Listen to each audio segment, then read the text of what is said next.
is the mansion's most famous ghost. Maybe she'll show up. And you finish up the tour at Gertrude's Lounge in the haunted basement of the mansion with refreshments and Q&A. The trolleys are climate controlled and the mansion is restored to perfection. Check out MinneapolisTrolleyTours.com for more information. Have you ever met someone who not only can help you on a deep spiritual level, but also potentially change your life? Refined Divine is an extremely gifted psychic medium who travels the nation and lives right here in the Midwest. And she offers mediumship, mentorship, house and business parties, energy healing, palm readings, and so much more. Refined Divine has helped thousands, and she can help you. Hi, this is Psychic Medium Deb. I cannot wait to hear from you. You can go to refineddivinepsychic.com. With your AM 950 weather, I'm Brett Johnson. Look for clear skies tonight with a low around 45, Thursday sunny with a high near 72, and Friday sunny with a high around 81. Don't just mow your lawn, love it. Natural Lawn's organic-based treatments have been creating greener, safer lawns for over 30 years. With expert soil testing and no contracts, you get healthier grass and fewer chemicals. Plus, cleanup is part of every visit. Go barefoot this summer. Start at naturallawn.com. Portions of the following program may be pre-recorded. The views expressed and the opinions given by the individual host, guest, random reptoid, or chupacabra may not necessarily reflect those of AM 950 Radio, its affiliates, or its sponsors. Now, it's time to step into the unknown.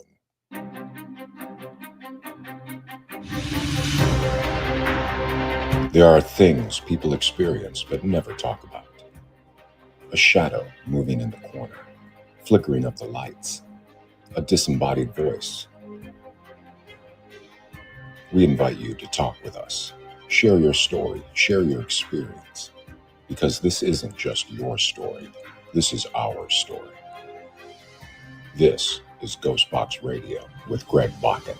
And this is GhostBox Radio on AM 950, where every night we talk about the paranormal, ufology, Bigfoot, and so much more. My name is Greg Bakun. Thank you very much for joining us on this Wednesday evening. Very exciting evening tonight. Lots to talk about here. Before we get too far down the road here with our guest tonight, I want to say hello to Adam in Eden Prairie. How are you doing tonight? Doing well, sir. Cannot wait to actually get into tonight's interview with our guest, because the what we're going to be talking about, I suggest spending the money on Prime to go get it. Oh my God, so much fun.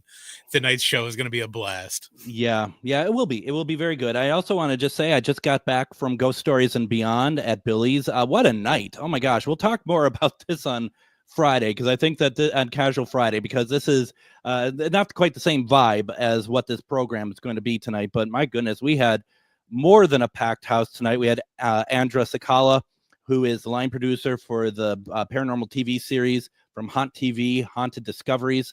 And we just had a great conversation.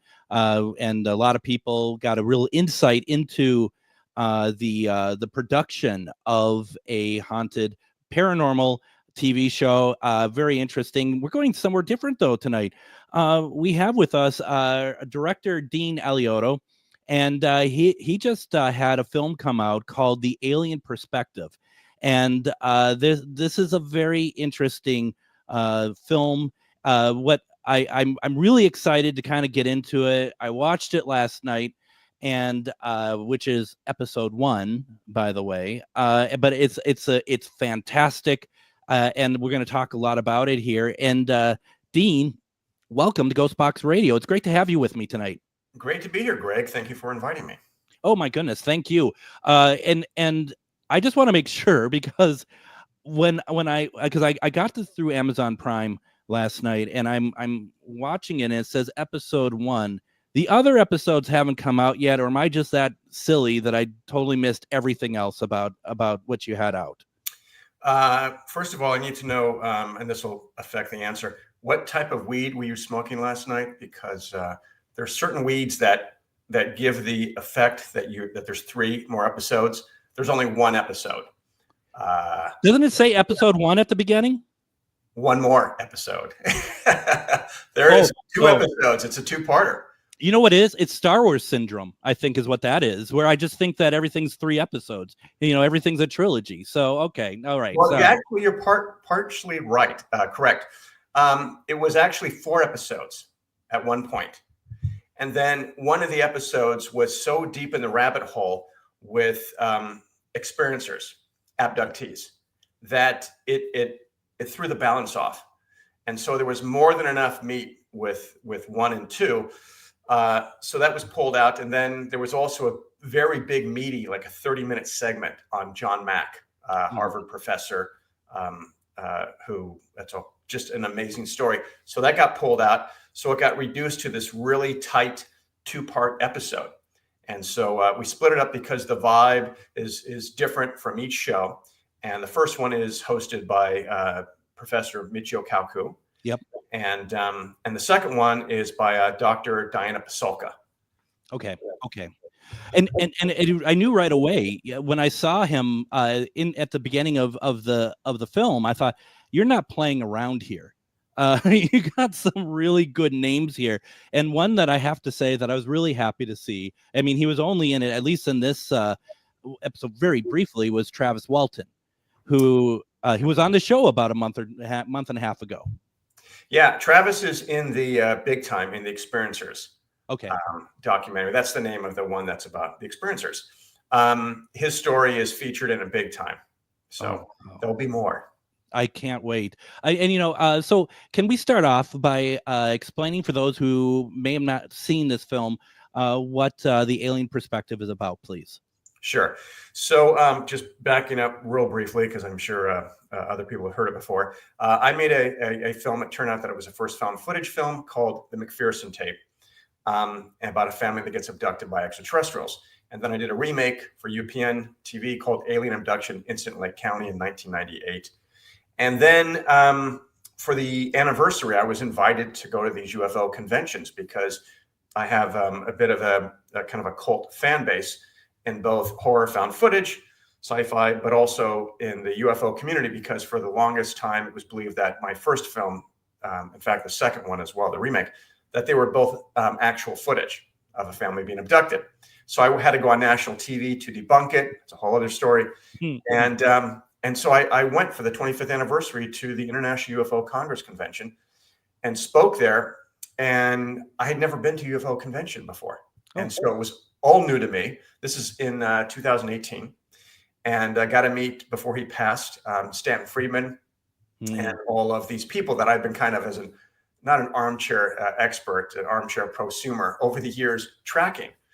And then I met tons of people like Michael Masters, people who are professors in certain fields that were taking this seriously. And one of them that you'll see in part 1 was the Oxford professor, Dr. Nick Bostrom, who created the simulation reality hypothesis that we're all living in simulation. So meeting all these people, I thought, God, I've done documentaries for network TV. It just felt like there was a documentary to be had here that would be done as a science doc. And we could get into some really wild stuff with these guys who would normally never talk about this, because we were approaching it as a hypothesis. And so what you usually do as a filmmaker is you look at what everyone else is doing and then you try to do the opposite, bring something new, because there's tons of UFO, phenomenon documentaries out there, fantastic ones. But I thought one thing that I've not seen is I've not seen an attempt, even as a hypothetical, to look at the phenomenon from those visiting our planet's perspective. Yeah. And so that helped me bring in a whole bunch of talented folks, great minds, to gnaw on that. And we start out in NASA, and then, we end up with possible debris from a craft. So it covers everything. So that's kind of the whole conceit of the idea, is to look at it, even as an exercise from that, what can be gleaned from that. And some big surprises came from it. That is one of the things I absolutely love about this, is a couple things. First off, what you're covering here, you could, like you said, you originally had 4 episodes. What I saw last night, as using your terminology, it was tight. It was edited very, very well. It didn't none of it outstayed its welcome, and you're going on multiple areas within this film. And I appreciate the fact that, you know, when I'm done watching this, I want more. I want to understand more. And, you know, knowing that there's more coming, that's great.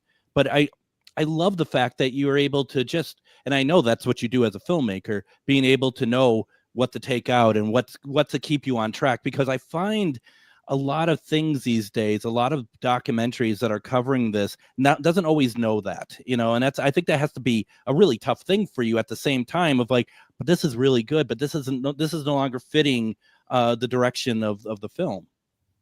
Yeah, well, it's this was the most challenging project I've ever been involved in. In fact, originally it was going to be a feature, just a one-off. And I was going to take 9 months to make it and do 15 interviews. And the first 2 interviews I did was Nick Pope and Travis Taylor. And as you know, once you dip one toe in, it's kind of like the Blob. It pulls you in. And so I found myself 7 years, later finishing up these documentaries, shooting 66 interviews over 4 countries.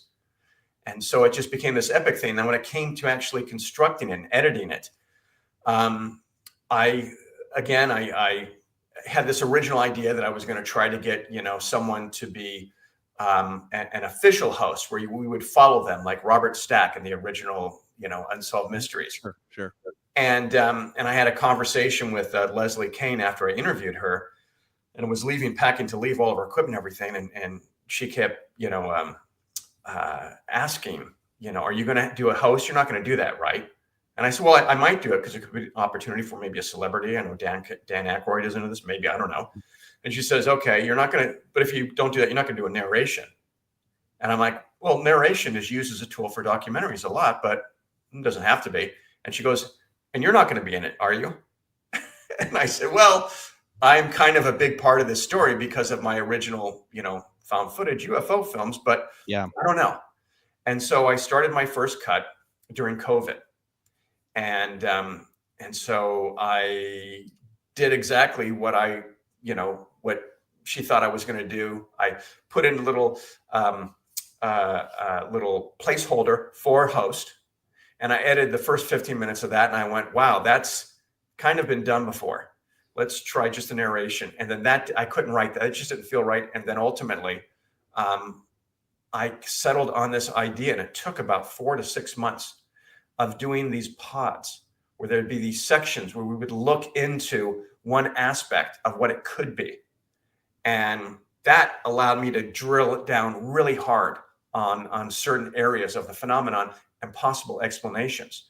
So we could dive in, which is what happens when you're in the phenomenon, as you know. Is it Bigfoot? Is it, and you look at all these ideas, are they from the future? Are they from another planet, another dimension?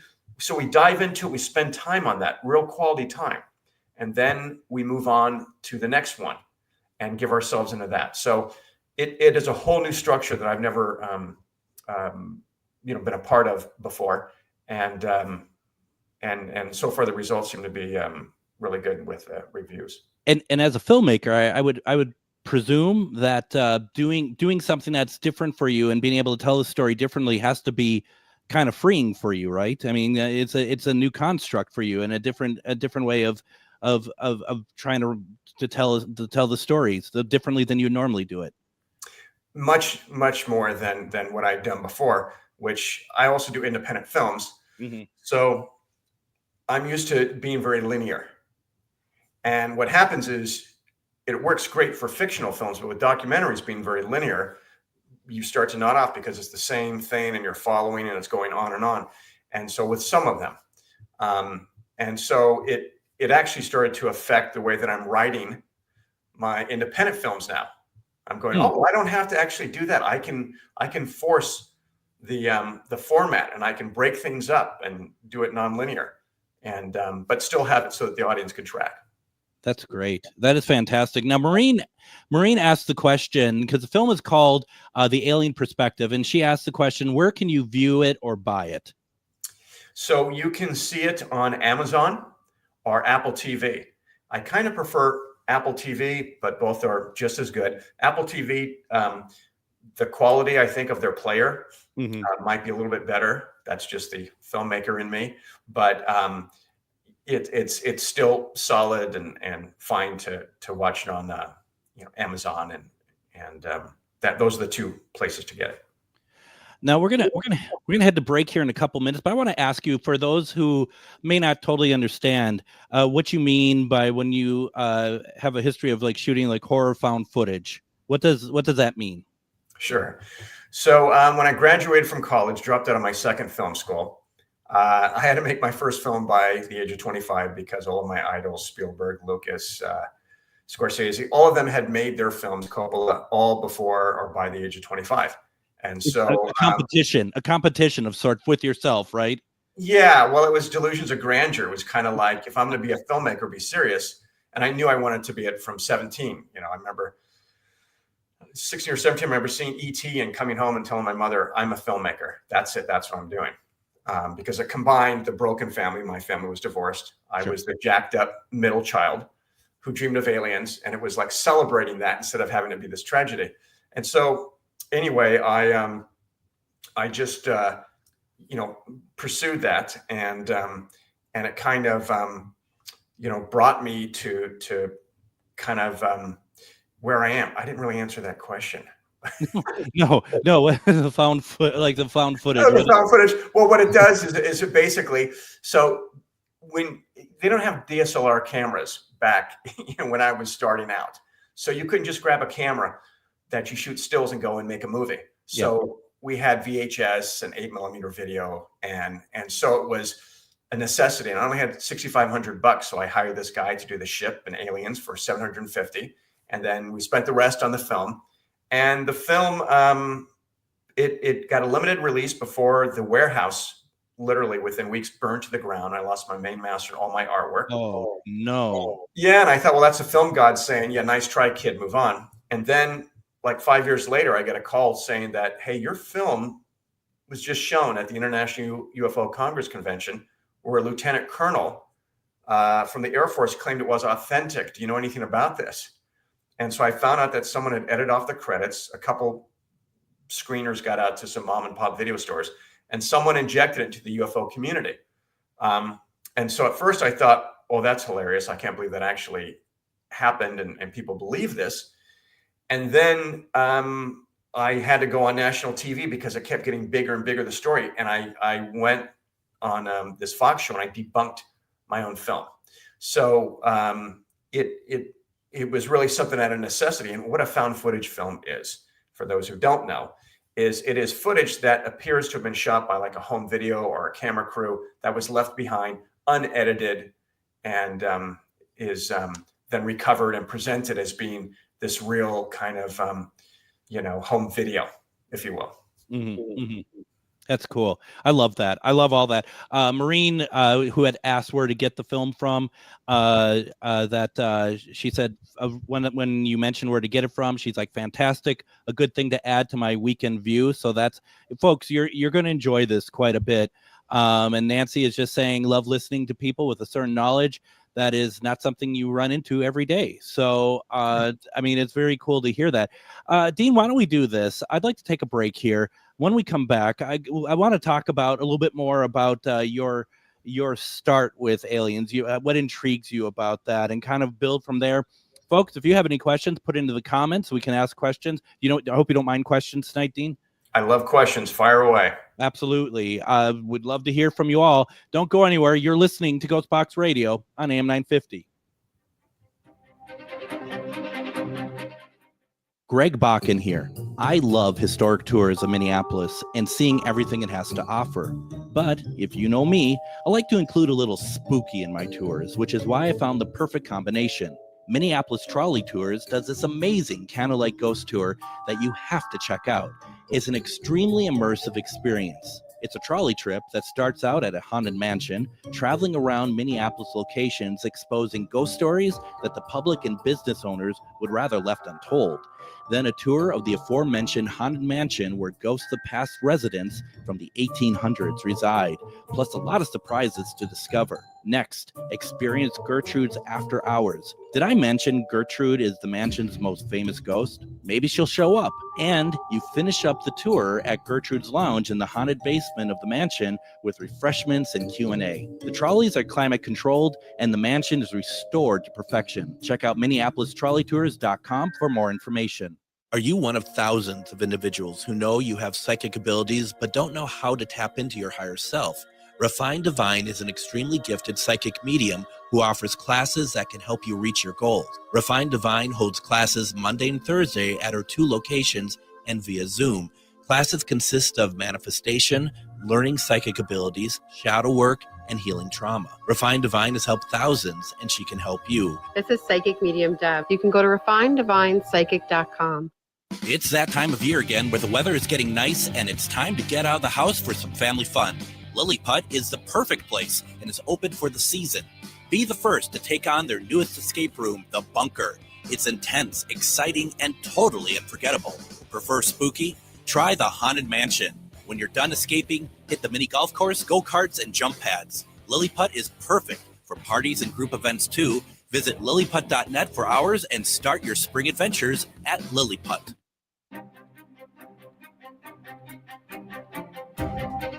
And if you're watching me tonight on GhostBox Radio with Greg Bakun on Facebook, as always, I ask, please consider sending stars our way.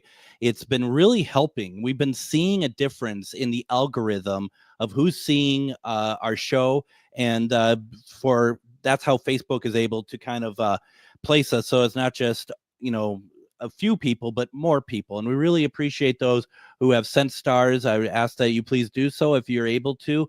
And if you're watching on other platforms, please support their platforms with stars as well. Another way to support GhostBox Radio is through our Patreon. Starts as low as $3 a month. And that is just patreon.com/GhostBox Radio. We are having an incredible conversation tonight with Director Dean Alioto. We're talking about his film, not 3 parts, but 2 parts. I mean, I don't know where we got that silliness.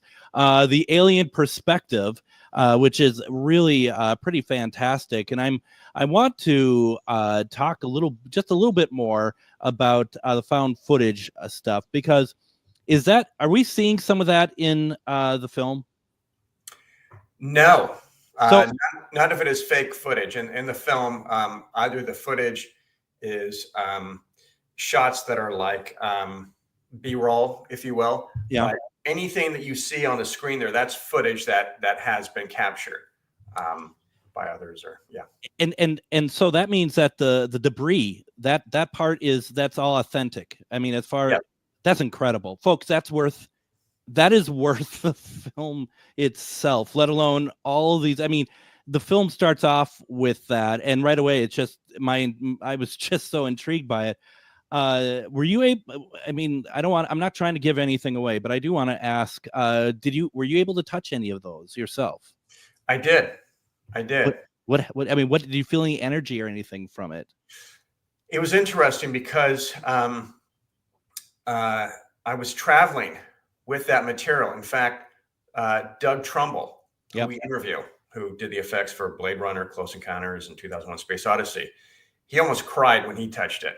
Oh, he just felt like this is, if this is what it is, because we're having very critical, severely critical tests being done, then this, could be a game changer.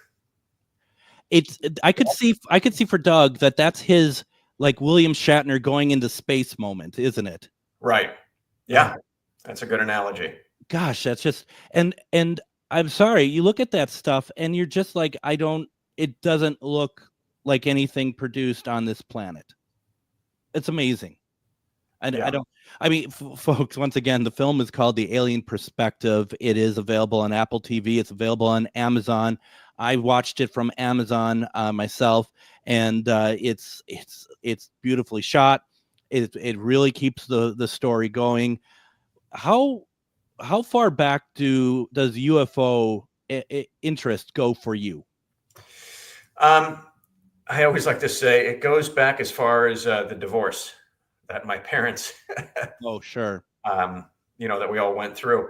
I was about 7 years old, and I ended up living with my father for a few years before I moved back with my brother and my mother. And so during that time, really lonely. And I remember, this is in Sacramento. I remember every night in our apartment looking out the window and seeing all the stars and just thinking that there was probably someone else going through the same thing that I was going through, maybe on another planet. And so that, and then also I don't know, I think inherently I was drawn to UFOs and Bigfoot and Bermuda Triangle, all the stuff that's fantastical, because for me, it was, as a kid, an escapist relief from my life. And so that just carried with it that fantastical element. And so it's funny, I've been at this being a filmmaker for so long now, and I look back and I realized recently that more than a third of my IP, my intellectual property that I create, whether it's been made to movies or written, is all sci-fi, specifically aliens. And so one of the documentaries, The Experiencers, Yvonne Smith, renowned hypnotherapist who has her own support groups and stuff.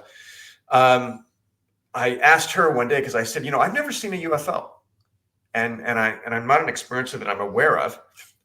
And so I said, I keep asking myself, why am I doing this? Because literally the 7 years that I was ensconced in making these films, I got offered during COVID, I got offered to go and shoot this thriller. And I turned it down because I wanted to finish these, and it would have been great and everything. But I feel like in some ways, for lack of a better word, I feel like I'm being of service doing these. It's really strange, dude. I can't describe it. I've talked to James Fox about it and others, and you feel that way. You feel like you're attached to something bigger. And so that's kind of, how, it was embedded, early, and how I still carry it. However, Yvonne had an interesting take on it. She laughed when I told her this. I go, why am I doing this? It's like, this is like a year ago. So it's like 6 years I've been at this. And I said, I'm not an experiencer. And she laughed and said, Dean, they don't have to knock on your door to reach you, which was a little cryptic. And I thought, well, just better than coming and getting me at night, maybe. It's so interesting that you say that, because I've had an experience that I just didn't really know what to make of it a few years back, and it was actually all at the house. And I don't know if you've ever talked with her. Her name is Kathleen Martin. She is. Yeah. She's interviewed in my Experiencers documentary. I was wondering if she would have been in that, because she was a guest on the show. And after the show, I told her in depth my experience, you're trying to kind of impress someone who's actually really, into all this, and, with Betty and Barney Hill and all that stuff. And she just looked at me. She goes, that's where you were abducted. I'm like, what do you mean? And she goes, no, you sounds like you were abducted. I said, I never left my house. And she goes, based on what you said, we've heard this before, and I believe that you were abducted. So there is something, to your point, it's kind of almost like an osmosis sort of thing that and I think, isn't that one of the things we have to kind of consider when it comes to aliens, UFO? You take the conventional and you throw it out the window, because there's nothing conventional about this at all. No, my favorite term is after this, if I had to isolate it, condense it down to something, it would be high strangeness. Yes. It's weird ass stuff, and it doesn't give a damn if your conventional thought doesn't coincide with their reality. It's kind of humorous, I would think, for them. That's why I always laugh at physicists who say, oh, well, that's not how physics work. And I go, you don't know anything about physics other than 2025 physics. Yeah. And we keep discovering new things. So to park it there, that's like, I always say to other filmmakers, aspiring filmmakers, I go, look, the most important thing for you to do is every year dump out your toolbox and start over. Yeah. And so you can't be so rigid in your beliefs. So when I was making these, I would go through Jacques Vallée. I remember talking to him years ago, and about dimensions, coming from another dimension. And then I parked it there for a long time. And then I started thinking about the astral plane. Mm-hmm. Maybe they're traveling on the astral plane, because some people say that they see their deceased loved ones there. And then, Professor Mike Masters is, his extraterrestrial theory that we covered, also seems to really resonate in so many logical ways. So you kind of have to be open to everything, I think, in order to really take in the breadth of the phenomenon. And I think that goes beyond the idea too of like, it's not going to be a ship that lands in your front yard. There's so many other ways for to experience alien activity. A week or so back, I had on author Steve Bown from the UK, and he wrote this book about verified near-death experiences. What I thought was really interesting about that is that there had been a number of people in their near-death experiences where they were verified dead. They didn't see their loved ones; they saw aliens. And I just think that, I think why I say that, I think it really bolsters your point that it's everywhere. It doesn't have, it's not going to be where you expect it to be. And we all, we're all kind of, subjected to think, in certain lines and not color outside the lines. But science should be really more about being so open to everything and not that conventions of what physics can and cannot do. Science should be broken up into two disciplines. One is what we have empirically been able to recreate. Mm-hmm. And then there's the science of the unknown. Yes. And both those things need to live and occupy kind of the same space simultaneously. I think that's when, the best work comes, when people go, well, why not? Why couldn't it be that? Mm-hmm. I think too, I was thinking about this the other day, and I was listening to a podcast and talking about people who still don't believe that there's any other living anything in the universe apart, and then no other planets that could be like Earth in the universe. And I always think that is about the same as people saying back in the day that the sun revolved around the Earth. It seems such an archaic idea. It doesn't mean that we know who's out there, but it's just that being arrogant and blind to think that we are it in this entire vastness, that we look out and we're only seeing just a tiny glimpse of everything, and we don't think that there's anything else in the universe that could be like us, or living, or whatever. Yeah, when I was younger, it used to piss me off when people would go, "Oh, please," and they would poo-poo all this stuff. Yeah, it would be like, that's so narcissistic to think that way. And then I learned to have empathy, because for them, they can only go so far on the journey of life, and that's kind of sad. So I just have empathy. Yeah, I don't really know what empathy is. I'm hoping you'll cover that in the third film. But no, it's a really good point, actually, because I think that falls in a lot of areas. The idea of all this. I got a question that came through. I like this question a lot, actually. Does it have to do with this cup that I'm drinking from? Yes. As it happens, it does. No, it doesn't. This was given to me by my buddy, Broden Minogue out of Australia, who is a UFO fan, and he's done shows. He's had his own podcast. He's funny as crap, and I don't know if I can swear here. We prefer it not to be sworn. Yeah, we'll just say crap. And so he sent it to me, and I promised him that I would feature it. So if you're listening to the podcast and you're not watching it, there is a cup that I'm drinking called, it says, I love John Oates on one side. Great. I love that. The other is a picture of him looking, I don't know, was that blue steel? I'm not sure. But that one's for you, Broden. He's living the 80s dream on your mug. That's for sure. He really does it very well. Maureen asked the question, do you fear that making this film makes you a target to be visited?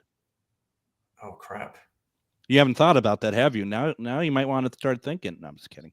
I gotta hire security now. Yeah, you gotta maybe not have such the lavish. You're out in LA, right? So you're already out there. So I'm acting a little too cocky. Maybe I should dial it back. No, I think if they were going to get to me, they already would have. And I kind of feel like they have in a way. I mean, in part two, it'll continue this. And then in the other documentaries, there's a kind of a central theme that's going through, which is that we need to really take care of ourselves. And there's certain messaging that has come through that underscores that and has for decades. And so, I feel like there's something that's, and it hasn't fully been expressed, but it's close. It will be done shortly. But I feel like something has been expressed through working in this field. And so, it could be through the people that I'm talking to or through dreams. I don't know. But I feel like, to a degree that's already happened. I just haven't had to deal with the ontological shock that real, experiencers have had to.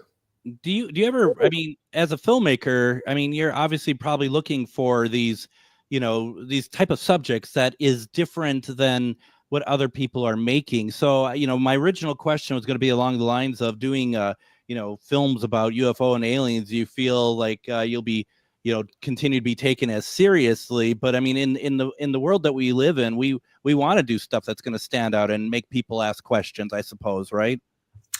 Yeah, I have a pen name for all my non-UFO stuff, and that's Sir Mix a lot.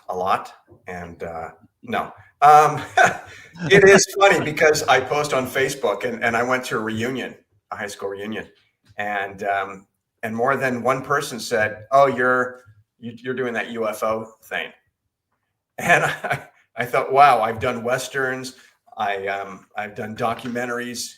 Outside of this, I have one that's about famed political cartoonist Pat Oliphant, but it doesn't matter. Once you're associated with UFOs, you kind of get branded with that, and I'm fine. I'm not,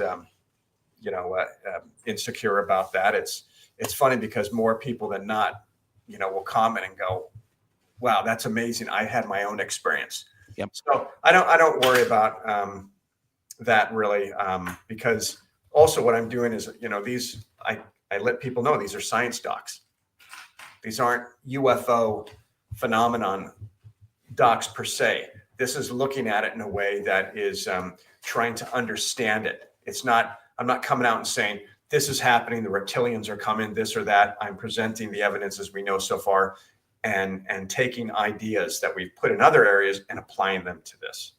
And I mean, let's make no mistake. The reptilians are coming. I mean, I don't want to downplay that part of it. No, we should not downplay that. They're I get it. That's not part of this story. That's just, episode 4. It's a separate podcast. Dean, why don't we go ahead and take another break, and then we'll get into our last segment. I'm loving this conversation. I really appreciate you taking the time. Folks, once again, the film is called The Alien Perspective. You can get it on Apple TV, Amazon. We have a lot more questions. Don't forget, if you have something to say to Dean, put it in the comments. Love to hear what you have to say. Folks, don't go anywhere. You're listening to GhostBox Radio on AM 950. Greg Bakun here. I love historic tours of Minneapolis and seeing everything it has to offer. But if you know me, I like to include a little spooky in my tours, which is why I found the perfect combination. Minneapolis Trolley Tours does this amazing candlelight ghost tour that you have to check out. It's an extremely immersive experience. It's a trolley trip that starts out at a haunted mansion, traveling around Minneapolis locations, exposing ghost stories that the public and business owners would rather left untold. Then a tour of the aforementioned haunted mansion where ghosts of past residents from the 1800s reside, plus a lot of surprises to discover. Next, experience Gertrude's After Hours. Did I mention Gertrude is the mansion's most famous ghost? Maybe she'll show up. And you finish up the tour at Gertrude's Lounge in the haunted basement of the mansion with refreshments and Q&A. The trolleys are climate controlled and the mansion is restored to perfection. Check out MinneapolisTrolleyTours.com for more information. Greg Bakun here. Like you, I love good, fresh, delicious food. So I want to tell you about this treasure in Roseville called Maverick's Real Roast Beef. Maverick's has the best roast beef sandwiches I've ever had. Made fresh every order. Add fries or onion rings dropped in the fryer when ordered, and you have a winning combination. Maverick's Real Roast Beef has a lot more than roast beef, so check out their website, mavericksbeef.com, or check out their restaurant on Lexington in Roseville. It's that time of year again where the weather is getting nice and it's time to get out of the house for some family fun. Lilliput is the perfect place and is open for the season. Be the first to take on their newest escape room, The Bunker. It's intense, exciting, and totally unforgettable. Prefer spooky? Try the Haunted Mansion. When you're done escaping, hit the mini golf course, go-karts, and jump pads. Lilliput is perfect for parties and group events too. Visit lilliput.net for hours and start your spring adventures at Lilliput. And welcome back to GhostBox Radio on AM 950. My name is Greg Bakun. Thank you very much for joining us. We're having a fantastic conversation tonight with Director Dean Alioto, and we're talking about his new film that just came out. I think it just came out in like March, didn't it, Dean? The Alien Perspective? It came out in, around that time, January, maybe. I can't remember Somewhere now. around there. Yeah. 2025 for sure, right? Yeah, absolutely. Yeah, I mean, trust me, I'm normally the person and his new film that just came out. When did it come out again? 2015. Okay. That's kind of how I operate. Do you watch? I mean, obviously, you must see some of the other stuff that is out there. One that I always find very fascinating is from 1974, the documentary UFOs, Past, Present, and Future. Are you familiar with that one? Yeah. With Rod Serling and stuff, and which was always purported to was meant to be meant to actually have real alien footage in it at an Air Force base, if I'm not mistaken, like 600 feet of footage or something like that. Yeah, last minute it was yanked. It was kind of a big tease, but that was supposedly going to get dropped through the military. Yeah, and because they actually allowed them to film inside the Pentagon. I mean, it was insane. It's just, I mean, what do you think about that? Do you think that was real, or do you think that was all never really, we're never going to really see any of that footage? Like that was all made up? Boy, that's a whole discussion. The government definitely 100%. I can say I believe this as much as I believe that, we're being visited without seeing a UFO. The government has insane footage, amazing footage. Yeah. You don't have aircraft that's interacting with these and say, well, we're only going to be capturing this stuff on, black and white FLIR footage. So it looks like almost a game of Pong, so they're sitting on this and they don't want to release it for whatever reason. I think that the most feeble excuse is that they feel like someone could look at the footage and maybe reverse engineer it. So this is a proprietary, property. I think that's yeah. And so I'm not buying it. But with regards to that specifically, that footage, I don't know. It wasn't. It hasn't come out, hasn't been seen. So it's a mystery. I mean, at some point, I hope that more footage does get out. I think that we have so many crafts, in the air, whether it's drones or people's own planes and stuff, that I think it's just going to end up being, captured. But then that brings up the question, right? You go, wow, here is insane clear footage that is validated, that has its, chain of title, its provenance. And we can now look at this thing and go, there it is. And we can almost maybe see rivets. Then what does that get us? Yeah. You know what I mean? Yeah. Yeah. Now we go, okay, well, we already believe this is happening, that these crafts are out there. So what does it do to take a picture of the car as it drives by the road? It's what's inside. Mm-hmm. I'm mostly curious about. Did you have any thoughts or opinions on all the drones between the end of 24 and the early 25?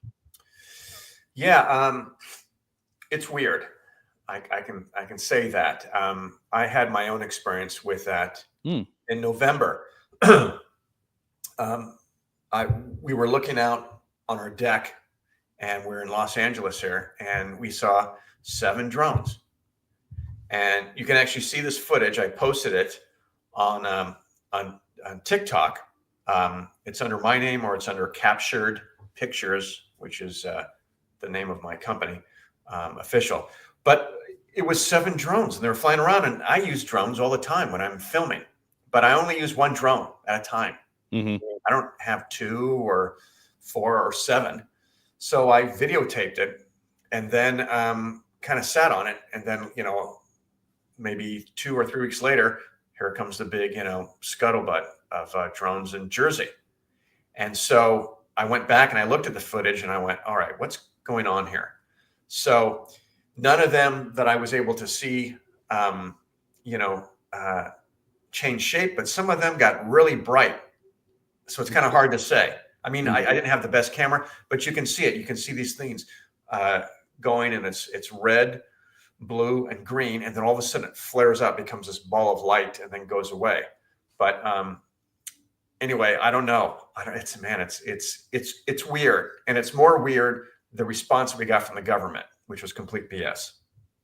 And also more weird that it's pretty much gone now. Yeah, it is strange. It had its moment and went. I haven't been following up on it since then and to see if it's still happening, but people it's old news, because that's what happens too. That's true too. It's like, oh well, but I mean, it's like I personally haven't heard anything, and I kind of keep my ear out about that sort of thing. And then, but to your point, it might be that it's still happening, but people are just bored to even talk about it anymore. And we're fickle that way, aren't we? Oh yeah, it's it's not just Americans, but humanity as a whole operate as if we're going sometimes through an amusement park. And, there's the freak show. There's a woman with the beard. There's the, 7 foot tall, 8 foot tall person. And we stop for a little bit and it has its moment. And then we move on to the next thing. We're that way with everything, with politics. It's like, oh, well, let's try this. Let's try that. So it's, we're a buffet civilization. We are. We really are. Maureen says that I saw several in upstate New York at night, really rattled my parents. And then she follows up by saying nothing since. So, yeah, I mean, I don't know. I've been listening and it's not really, I'm just going to be honest, not a podcast I listen to often. Actually, I've never listened to it before, but it was recommended to me by Chad, the owner of AM 950. It was listening to Joe Rogan, and I've never listened to one episode before, but he had Hal Puthoff on. I don't know if that name is familiar to you. He's and it's 2 hours, over 2 hours of this incredible conversation about remote viewing.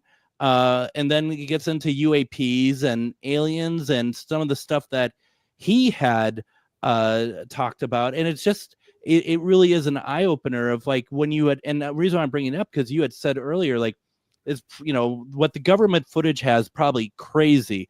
And he alludes to just that in this podcast. I mean, do you feel that we're getting to a point that we're going to have more disclosure than we ever thought we would have possible for us?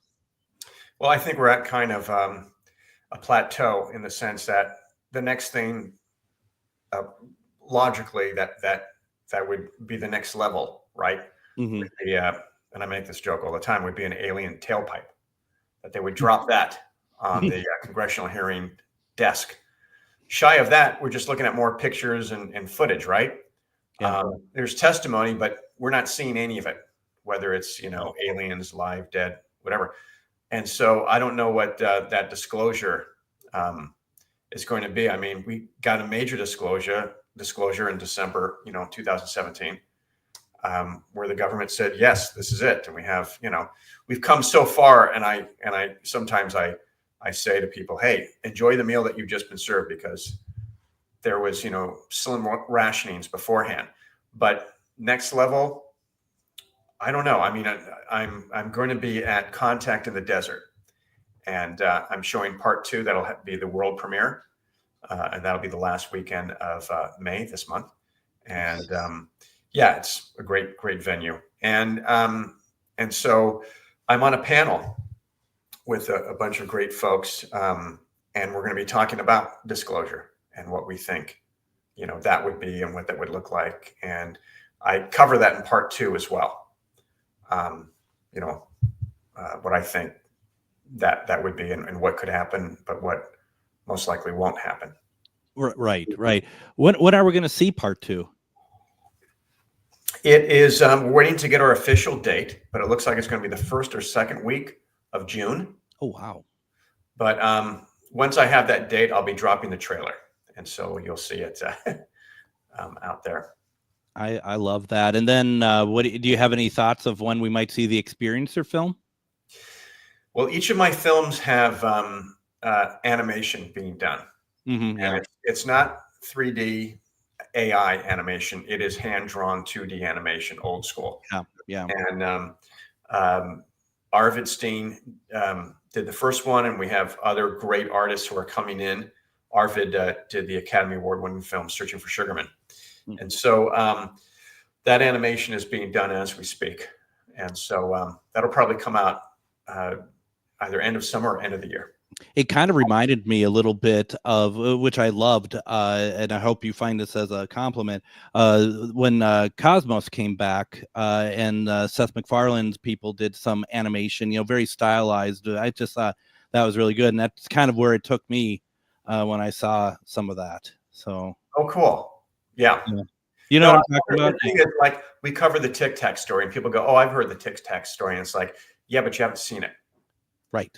And so for the first time, I'm interviewing the patient 0, which was Kevin Day, mm-hmm. what it was like for him. And then I interview Sean Cahill, who, with his naked eyes, the night before, saw these crafts in the sky.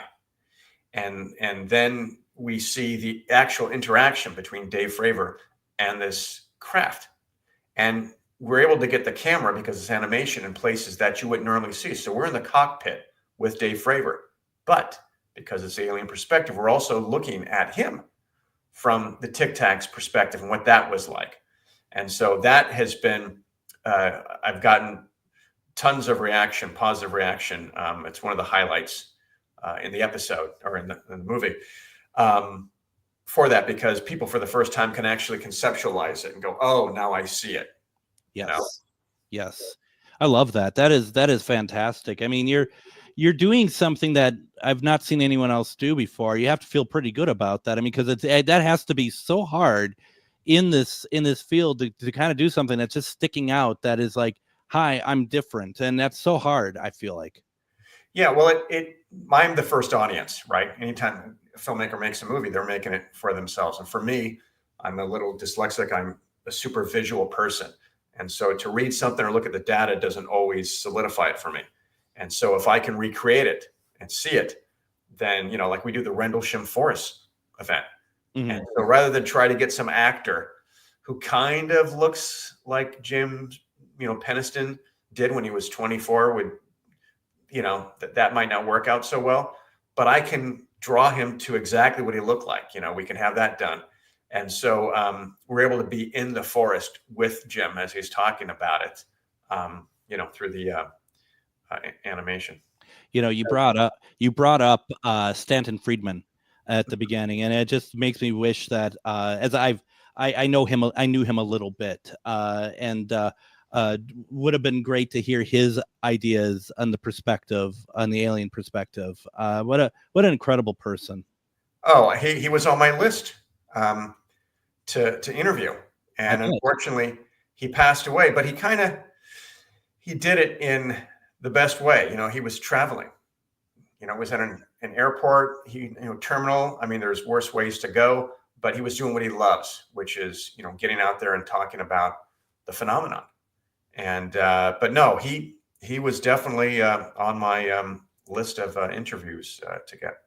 That, yeah, I mean, totally amazing person, and it's so cool that you obviously have a great reputation, that you're getting all these amazing people, and you're talking to all the right people. I love it. I absolutely love the film, and I'm so excited that the second part of it is coming out sooner than later. I'm really excited for that. Oh, right on.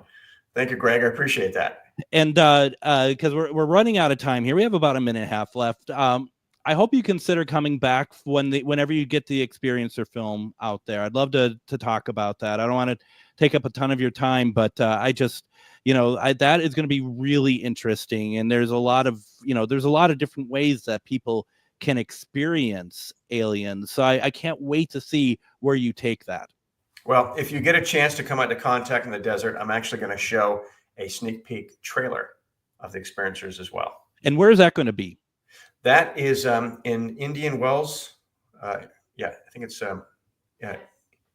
What is it? Yeah, that's right. Yeah, Indian Wells, which is near Coachella. So it's out almost near Palm Springs. They do something that runs from Thursday until the end of Monday, and they're going to have everyone. They're all the big heavy hitters are going to be there. Yeah. And so I'm showing part 1, and then right after I'm showing part 2. And it has to feel pretty good that you're a heavy hitter yourself. You're right up there with them. Well, I appreciate that, but it's we're always kind of trying to get answers. All of us are just kind of bumping into each other and asking and comparing notes and everything. And so I'm honored to be a part of that. And I'm really happy that I'm able to contribute anything to the phenomenon. Well, folks, if you haven't done so, go to Apple TV or on Amazon. The film is called The Alien Perspective. You really should check this out. If you want any sort, if you are interested in the subject, you're going to love this. Dean, thank you so very much for spending so much time with us tonight. And what a great conversation, Dean. Thank you so very much. Thank you, Greg. I appreciate it. Absolutely. We'll be back tomorrow with a replay, but I'll be back Friday with Casual Friday. Everyone, have a fantastic night.